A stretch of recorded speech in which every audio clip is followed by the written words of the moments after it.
Cubs have some pitchers on the IL that are getting healthy. Could that help improve the bullpen? Adbert Alzolay is struggling. Are there any options in the minor leagues to help the Cubs? And also, the Cubs are also missing their two best players, and they're starting to struggle scoring runs. We're going to talk about all that right here on the Cubs Baseball channel. Make sure you guys like and subscribe. Give us a thumbs up if you like Cubs baseball, and let's get this party started.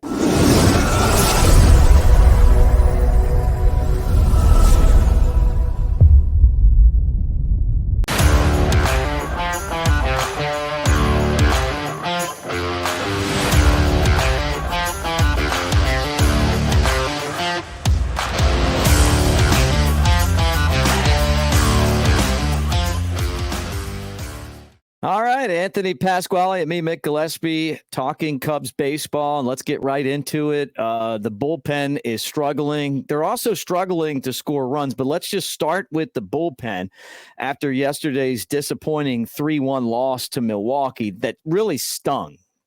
Yeah, it really stung, mostly because the Cubs took a 1-0 lead, and it ends up being another game that the Cubs have a lead in that they squander late. And that's just been the formula that the Cubs fans have known all too well this season. And it just makes losses sting so much more when you know you were this close to pulling out the win. And just as it goes, another L in the L column. And the unfortunate thing is it comes against the division. Well, it looks like Justin Steele is going to be back and ready to go Monday, right? So he's going to be back in the rotation again. And this could make the bullpen a little bit better because I'm guessing it's Hayden Weneski that slides back into the bullpen, and he's been pitching his best baseball. This is the Hayden Weneski that the Cubs hoped they were getting in the trade from the Yankees. He's been great. He's been unreal. He had 8 strikeouts yesterday. He put the Cubs in a glorious chance to win a ball game, and that's all you can be asking from these starting pitchers. Javier Assad did it a few nights ago. Jameson Taillon's been doing it. Shota Imanaga does it every time out. That's the hard pill to swallow, is that Hayden was nasty, goes out and pitches 7 shutout innings with 8 strikeouts and has to not take a win. Like that part really sucks. But the fact of the matter is he was dealing out of the bullpen too, and so was Ben Brown. So when you get Justin Steele back, and obviously Jordan Wicks is down on the IL as well, so you need one of those guys to stay in the rotation. But you get Justin Steele back, maybe it is Weneski or Brown, but I'd lean toward Weneski to go back into the bullpen and hopefully provide some high leverage outs that the Cubs haven't been able to get elsewhere.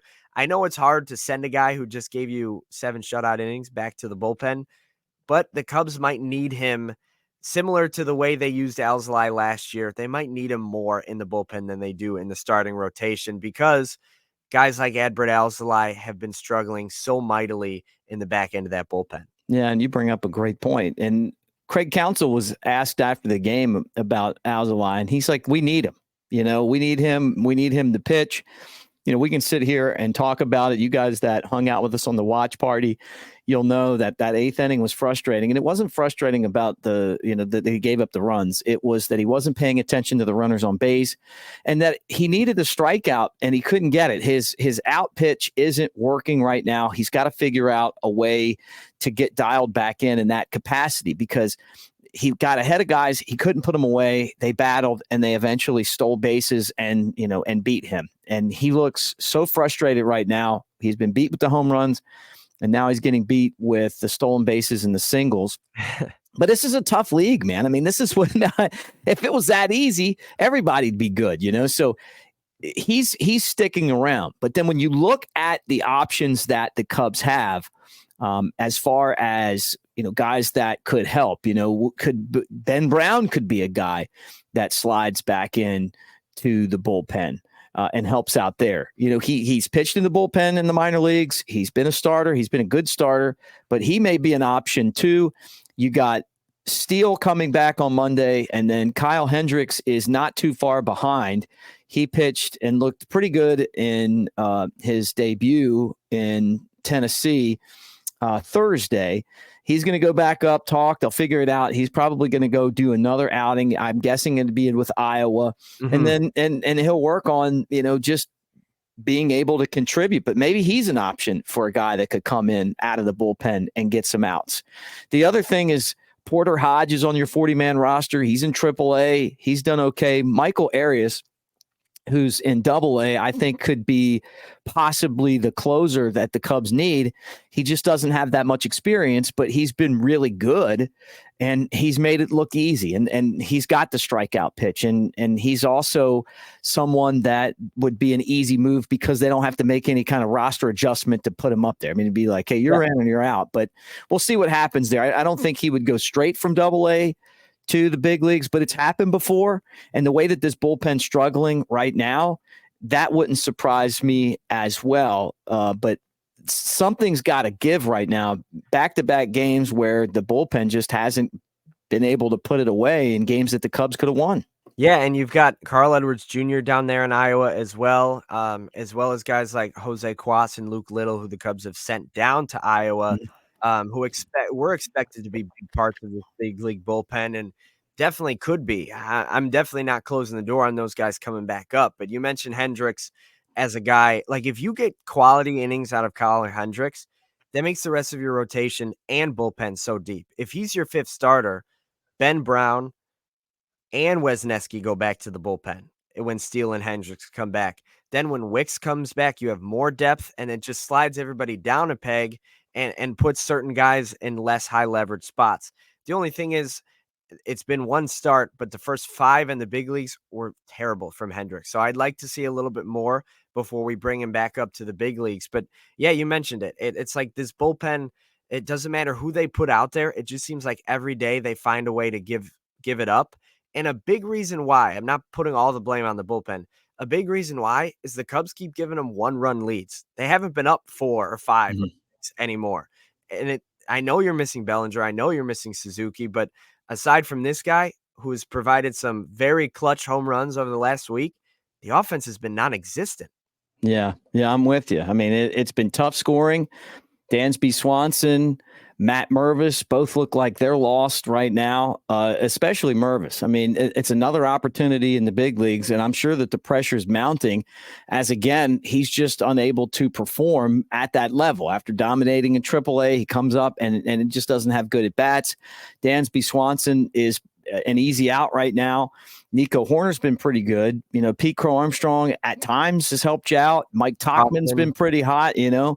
But Seiya Suzuki, we saw him running the bases. He's getting closer and closer to maybe starting his rehab. You got to get him back. Cody Bellinger has to just sit back and wait. I mean, that's just the way that a cracked rib situation is, fractured ribs, whatever you want to call them.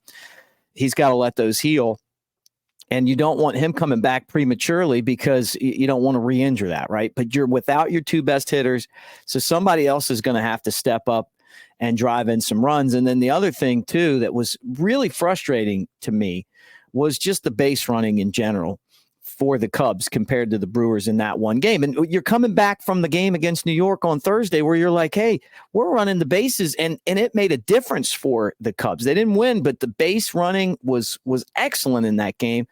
And then you come back and, you got, Miggy getting thrown out at second base by half the diamond when it didn't even look like he was running that hard. If you're going to jog the first, then you can't go to second base if the ball's hit close enough where the guy can get it. And I understand, like, you're a catcher, you're not trying to hump it up the first base line and get hurt, but you can't get thrown out like that.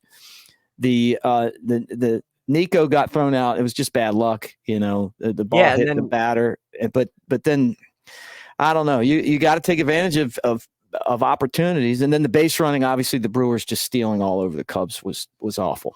Yeah, those last few innings were a base running clinic by Milwaukee and really bad from the Cubs because, first of all, I'll start with the Cubs. You mentioned Amaya getting tossed out and Horner on that really bad luck dirt ball read, but then Horner got a hit a few innings later and stayed at first when he very easily could have got to second with a left fielder falling just because he was so afraid of making another out on the base paths.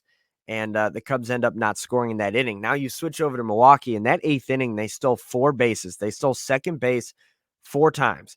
They scored 3 runs on singles where the guy scored from second base. If that guy doesn't get to second base, they don't score those runs. I know. It's a different inning. And if Aleli just does this before he pitches, right, could be the difference. You never know. Or step off. Aleli didn't. He didn't step off. Then when they pull Aleli and bring in Brewer, I believe it was, they let him steal a few bags as well. 4 steals in the late innings. You can't allow that. And then all of a sudden, these softly hit balls up the middle. If the Cubs have a runner on first base there, they're in double play depth. They get to those balls. That's right. B, if there's a runner on first base, they don't score if those balls get to the outfield. That's right. So that too. it's just 2 really interesting baseball strategy points that if you get that guy in scoring position, which also emphasizes that's how important it is to get to scoring position in this game. And the Cubs give up 3 hard to swallow runs. We mentioned Ian Happ making a questionable throw when there potentially could have been a play at the plate, but a somewhat errant, inadvertent throw to third base instead of the cutoff man ended up leading to one of those runs as well. And then they just couldn't stop the bleeding because of the steals and then the soft singles. And the Cubs give up 3 runs in the 8th and end up losing it 3-1.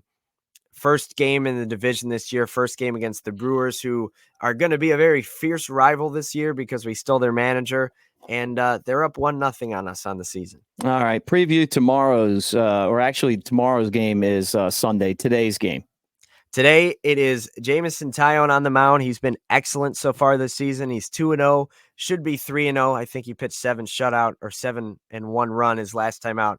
He's been great. He's getting extended. He can go 7 innings now, and he's been really good.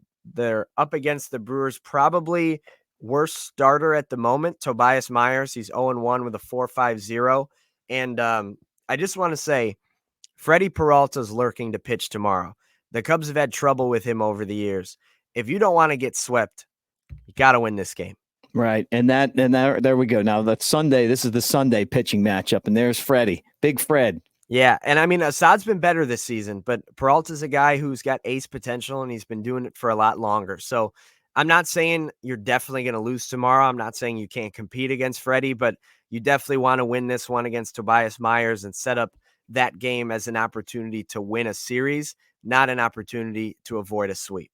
All right. Well, we'll be keeping an eye on it, guys, and we appreciate all of you right here on the Cubs Baseball channel. Like and subscribe. Give us a thumbs up. The comment section. Hey, it was so much fun hanging out with you guys. Absolutely. For the watch party. And in 2 weeks, we'll be doing it again that Friday. So we'll talk to you then. But we'll really talk to you later. So go Cubs.